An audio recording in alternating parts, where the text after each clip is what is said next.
Welcome back. Today, we're going to cover how to unfollow someone on Gmail using your PC.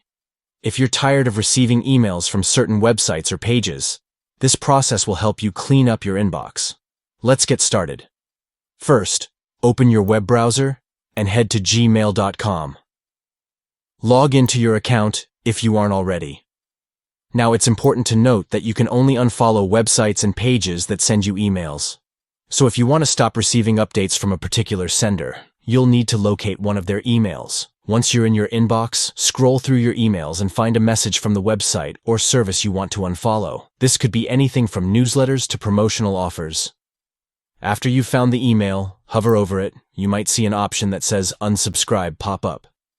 If it appears, click on that option.